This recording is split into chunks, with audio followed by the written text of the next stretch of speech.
Baik, bisa kita kembali di Damai Indonesiaku, masih dengan tema besar kita yang menarik. Hari ini kita angkat mengenai hakikat kita sebagai umat muslim dan apa sebetulnya makna Islam itu sendiri. Baik, saya persilakan Bapak Ngadi yang insya Allah nanti akan dijawab oleh guru-guru kita, ada Ustadz Hilmi Firdausi dan Habib Nabil. Silakan Bapak Ngadi. Assalamualaikum warahmatullahi wabarakatuh. Waalaikumsalam warahmatullahi wabarakatuh. Mohon izin Ustadz, perkenalkan nama saya Pak Ngadi dari Jamaah Baitur Rahim sini. Tadi disebutkan bahwa salah satu makna Islam itu adalah rahmat bagi semua alam. Dan sekarang seperti telah kita ketahui bersama bahwa akhir-akhir ini di masyarakat kita banyak orang yang suka ngasih makan kucing. Ya, dan ini semua semoga itu termasuk amal ibadah sedekah juga. Tapi kalau kita lihat ya, itu kan kucing yang kita kasih makan itu kan banyak mengganggu di lingkungan sekitar kita, ya kan? Biasanya kucing itu kan fenomenanya kan seperti ini ya. Kalau kucing itu kita kasih makan, besok atau lusa dia pasti akan ke situ lagi. Baik. Sementara kucing itu kebanyakan meninggalkan kotoran, ya, baik itu di depan rumah, di depan pagar atau di mana-mana. Ya. Dan jadi pertanyaan saya, apakah hal seperti itu tidak menjaga perasaan tetangga? Baik. Padahal kita barusan disebutkan bahwa menjaga perasaan tetangga itu jauh lebih penting daripada yang lain. Baik. Demikian pertanyaan saya. Wassalamualaikum warahmatullahi wabarakatuh. Waalaikumsalam, terima kasih Pak Ngadi. Pertanyaan yang cukup dilematis ini. Fadal Habib. Izin Ustadz Hilmi. Bismillahirrahmanirrahim. Rabbi syarah li sadri wa yassir li amri wahlul 'uqdatan min lisani yafqahu qawli. Jadi Bapak yang bertanya, pertanyaannya Masya Allah bagus sekali. Jadi begini, pertama dikatakan di dalam ayat yang tadi disebutkan, wa ma arsalnaka illa rahmatan lil alamin, dan sesungguhnya kami tidak mengutus engkau wahai Muhammad sallallahu alaihi wasallam kecuali untuk menjadi kasih sayang bagi seluruh alam. Seluruh alam itu maknanya bukan hanya manusia tapi juga binatang, ya. Dan benar tadi dikatakan bahwa salah satu bentuknya itu adalah misalnya kita memberi makan binatang, ya. Dalam hadis sahih ya diriwayatkan oleh Imam Bukhari, dikatakan ada seorang wanita pendosa yang bisa masuk surga karena dia ngasih minum seekor anjing. Anjingnya mau mati kehausan, ya, kemudian dia nggak menemukan air, wanita itu masuk ke sumur, dia ambilkan air dengan susah payah, dia kasih minum, binatang itu, anjing itu kemudian selamat, dia masuk surga. Para ulama ahli fikih menyatakan masuk surganya wanita ini bukan karena anjingnya, tapi karena rahimnya di dalam hatinya kepada setiap jantung yang berdenyut, ya. Setiap jantung yang berdenyut itu adalah ciptaan Allah, maka dia memuliakan itu, dia masuk ke dalam surganya Allah. Sebaliknya ada seorang wanita ahli ibadah masuk neraka karena kucing. Hadisnya juga Sahih Bukhari, ya. Wanita itu adalah ahli ibadah, dia ngikat kucingnya, terus nggak dikasih makan, dan kucing itu nggak bisa makan sendiri karena diikat sampai mati. Dia masuk neraka kata Rasul sallallahu alaihi wasallam. Kenapa? Karena tidak ada rahim tadi, kasih sayang, ya. Nah, tetapi Bapak Ibu sekalian benar tadi yang bertanya bahwa di dalam Islam itu harus adil. Adil artinya wada'a syai' fi makanihi, menempatkan sesuatu pada tempatnya, ya. Jangan sampai kita melakukan satu perbuatan baik menimbulkan madarat bagi yang lain, gitu ya. Salah satu contoh tadi, kita ngasih makan kucing, niatnya baik, ya Bu, ya, supaya kucingnya ya mungkin jangan mati dan sebagainya, namanya juga kucing kelaparan kasih. Tapi kita harus muroat, memperhatikan juga jangan sampai nanti kucing itu datang terus apalagi kemudian dia beranak di tetangga kita, dia buang air sembarangan dan sebagainya. Nah, jadi hal seperti ini membutuhkan kearifan kita, ya. Sampai sejauh mana? Misalnya kalau kucing itu memang sudah sangat kelaparan dan sebagainya, kasih makan, tapi jangan kemudian terus akhirnya keterusan sehingga mengakibatkan terus dia beternak banyak, terus dia jadi wabah di tempat itu. Wah, udah anaknya udah ini udah bunyi di mana-mana, ganggu, berantem, nikah apa kawin. Pokoknya dia saling berantem. Nah itu kalau begitu jadi bukan rahmat lagi. Jadi sekali lagi saya tidak bisa menyampaikan detailnya bagaimana, kita lebih tahu.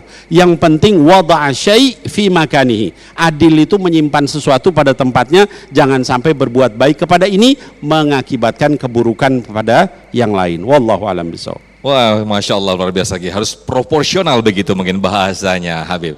Baik, berikutnya saya ke Pak Tutu ini ya, Pak Tutu yang insya Allah nanti akan dijawab oleh guru kita Ustadz Hilmi Firdausi. Silakan Pak Tutu, boleh diajukan pertanyaannya. Pak Tutu, iya silakan. Bismillahirrahmanirrahim. Assalamualaikum warahmatullahi wabarakatuh. Waalaikumsalam warahmatullahi wabarakatuh. Perkenalkan, nama saya Tutu Ustadz. Saya dari Jamaah Masjid Bait Rohim. Yang ingin saya tanyakan adalah Islam agama rahmatan lil alamin, ya kan, untuk keselamatan semua makhluk yang ada di muka bumi ini. Bagaimana Ustadz sikap kita mengenai banyaknya orang? Artinya banyaknya orang itu kan belum tentu baik, ya kan. Kondisi ini mungkin ada dalam sikap kita dalam, tadi Pak Ustadz bilang pemilu ke depan apa seperti apa, atau masalah juga di tempat lain. Kita tahu bahwa banyak orang itu belum tentu itu baik dalam Islam. Nah, bagaimana sikap kita sebagai seorang muslim Ustadz melihat hal itu, apakah seperti apa kita sikapnya? Terima kasih Ustadz. Baik, menarik Pak Tutu apa yang disampaikan oleh pada kali ini kesempatannya. Intinya bagaimana kita proporsional tadi ya, ketika kita sikap kita terhadap umat muslim, sementara umat muslim mungkin kurang baik terhadap kita, mungkin bagaimana supaya mungkin adil tadi ya Pak Tutu ya. Ya, baik. Betul gitu. Jadi memang kebanyakan manusia ya, yang kita lihat mereka banyak memilih, misalnya dalam hal undang-undang ya, atau ya, dalam hal kebanyakan orang ya. Ini banyak milih si A atau malah milih si B atau seperti apa. Nah, kita ketika ada perbedaan, iya, ada perbedaan sikap begitu kita ya. seperti Baik. apa sebagai muslim. Baik, baik. Ya. Fadhal Ustaz. Ya, perbedaan ini sebuah keniscayaan Pak ya. Ya, hidup kita ini pasti penuh dengan banyak perbedaan ya. Dalam beragama saja kita beda. Di sini pun beda-beda ya, ada laki ada perempuan kan? Ya, ada yang mau pakai baju putih, ada yang hitam. Ini semua adalah pilihan-pilihan. Perbedaan itu sebuah keniscayaan. Dalam Islam pun demikian. Ada namanya ikhtilaf, perbedaan pendapat. Makanya ada mazhab kan? Ya, kita semua di sini mazhab Syafi'i insyaallah. Yang lain ada Hambali, ada Hanafi, ada Maliki. Itu semua sebuah keniscayaan. Tadi Bapak tekankan mau tahun-tahun pemilu nih, pasti ada perbedaannya pasti. Tadi makanya saya tegaskan kan di awal, jangan sampai gara-gara perbedaan pilihan, pilih si A, pilih si B, pilih warna ini, warna itu, nanti putus silaturahimnya. Ini sudah kejadian 2019. Kemarin saya baru dari Berau, di Kalimantan Timur Pak, 14 jam dari Balikpapan. Cerita langsung pejabatnya, ada sepasang suami istri yang bercerai gara-gara beda pilihan bupati. Oh, bukan lagi jamaah masjid ini, suami istri bercerai gara-gara beda pilihan politik. Ini kata dia langsung, Allahu Akbar. Ya ini ibu-ibu siap-siap ya, andai nanti pilihannya sama bapak beda, jangan bercerai, gitu. Ya, jamaah pun demikian, karena banyak ya pengalaman sebelumnya ya. Ini gara-gara orang beda pilihan politik, 1 sama 2, sampai dulu kita mengalau cebong, kampret segala macam. Allahu Akbar. Umat Islam di Indonesia jadi terkotak-kotak. Sedangkan Islam ini untuk rahmatan lil alamin, ya rahmat untuk semuanya, untuk semesta alam ini. Jangan sampai gara-gara perbedaan kita menyikapinya tidak dewasa. Ya, jadi terhadap hal-hal yang sifatnya cabang bertoleransi saja. Kecuali masalah yang usul, yang utama. Ya, kalau tadi masalah-masalah furu ya Bapak beda-beda dikit nggak apa-apa. Tapi kalau masalah sudah akidah nggak boleh. Ya, kalau sudah Syiah nggak ada toleransi. Ya, itu masalah-masalah yang harus kita pegang teguh. Kalau masalah-masalah yang cabang-cabang, kembangkan toleransi. Demikian Pak. Allah Baik, Masya Allah Ustadz Hilmi Firdausi atas penjelasannya luar biasa sekali. Kita harus persiapkan juga bagaimana nanti khususnya menjelang pemilu ini perbedaan-perbedaan harus kita sikapi. Tetap menjalin silaturahim ya Ustadz ya, tetap juga bagaimana kita memuliakan tamu. Ustadz, ini kan tadi termasuk juga disinggung bahwa bagaimana kita memaknai Islam dan juga hakikat kita sebagai Muslim begitu. Ada yang mengatakan bahwa Islam itu bukan dari agama Allah Subhanahu wa taala, bukan dinul Islam, bukan inad dina indallah Islam, tapi agama yang didatangkan dari Arab, kemudian ya itu budaya-budaya saja. Ini bagaimana meluruskan ini Ustadz Hilmi dan juga Habib Nabil mungkin bisa menambahkan. Silakan Ustadz Hilmi terlebih dahulu. Kan sudah jelas tadi ayatnya kita ulang-ulangi, wa ma arsalnaka ila rahmatan lil alamin. Islam bukan turun untuk orang Arab. Jadi Islam itu bukan agamanya orang Arab dan Islam tidak berasal dari Arab. Memang ketika Allah Subhanahu wa taala mengutus Rasulullah sallallahu alaihi wasallam, Muhammad sallallahu alaihi wasallam itu jatuhnya di kota Mekah, di tanah Arab dengan berbagai macam tujuan pastinya. Namun bukan berarti Islam itu agamanya orang Arab. Makanya ketika ada yang menyebutkan Islami agama pendatang, saya nggak setuju. Islam itu agama fitrah setiap manusia, ya, yang Allah turunkan kepada kita sebagai jalan keselamatan untuk kita. Inna dina indallahil Islam. Tidak ada agama yang Allah ridhoi selain Islam. Ya, hari ini memang ada pandangan-pandangan demikian, tujuannya sudah jelas sebenarnya apa? Untuk membentur-benturkan antara Islam dan Indonesia, Islam Nusantara, Islam dan budaya, dibentur-benturkan. Saya kurang setuju. Ya, saya kurang setuju. Islam tidak bertentangan dengan budaya Indonesia, tidak. Islam mendukung budaya. Kemarin saya dari Papua, Pak. Saya melihat banyak Muslim Papua melakukan tari adat. Ya, kita dukung itu di pengajian, mereka tari adat, persembahan untuk para ustadznya menyambut, masya Allah, nggak masalah. Islam akan mendukung budaya selama budaya itu tidak melanggar syariat. Kalau ada budaya, mohon maaf ya, sesajen gitu ya, melarungkan sesuatu persembahan ke laut untuk siapa-siapa. Nah, ini baru haram hukumnya. Namun ketika mohon maaf ya, Islam itu nggak harus selalu kita pakai baju koko sama gamis seperti Habibana ya. Bapak mau pakai batik, sholat sah nggak kira-kira? Sah. Ibu-ibu mau pakai kebaya, sah nggak sholat? Sah, asal kebayanya longgar gitu ya. Jangan kebaya ketat juga ya. Budaya nggak apa-apa selama itu tidak melanggar syariat Islam. Jangan bentur-benturkan antara Islam dan budaya. Islam bukan agama untuk orang Arab. Islam agama bagi semesta alam. Masya Allah. Habibana mungkin ada yang ditambahkan. Fadhal Habib.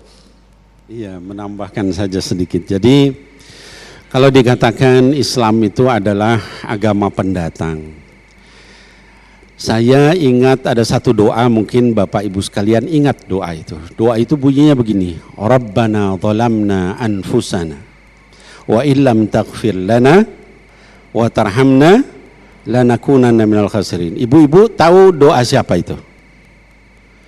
Siapa Pak? Nabi Adam alaihissalam. Artinya apa? Yang berdoa seperti itu Islam apa bukan? Jadi dari sejak Nabi Adam alaihissalam itu sudah agamanya. Jadi kalau dikatakan agama pendatang, terus berarti manusia mana lagi gitu ya? Semua manusia itu dari sejak zaman Nabi Adam alaihissalam itu adalah agamanya Islam. Doanya aja seperti itu. Kemudian Nabi Ibrahim doanya gimana? Tadi dibacakan. Rabbi inni askantu min dzurriyyati. Terus juga ada ibadah haji. Ibadah haji agama apa? Jadi salah kalau dikatakan Islam agama pendatang. Hanya pernah mungkin di Indonesia itu terjadi kekosongan. Ya. Sehingga kemudian masuklah kemudian yang menyembah misalnya patung dan sebagainya itu karena kekosongan. Tapi manusia dari sejak dulu itu adalah agamanya Islam ya. Jadi oleh sebab itu maka tadi benar kata Ustadz Hilmi, jangan dibentur-benturkan lah antara agama dengan budaya, agama dengan ini agama itu. Sama, Islam itu agama orang Arab maupun non Arab ya. Semua yang pasrah sama Allah, taat sama Rasul, maka itu agamanya adalah Islam. Wallahu a'lamu bissawab. Secara singkat demikian. Baik, Masya Allah, jawaban yang luar biasa sekali dari Habibana Habib Nabil. Berikutnya saya akan undang jamaah dari ibu-ibu, Ibu Istiqomah yang insya Allah nanti akan mengajukan pertanyaan. Silakan Ibu Istiqomah boleh berdiri.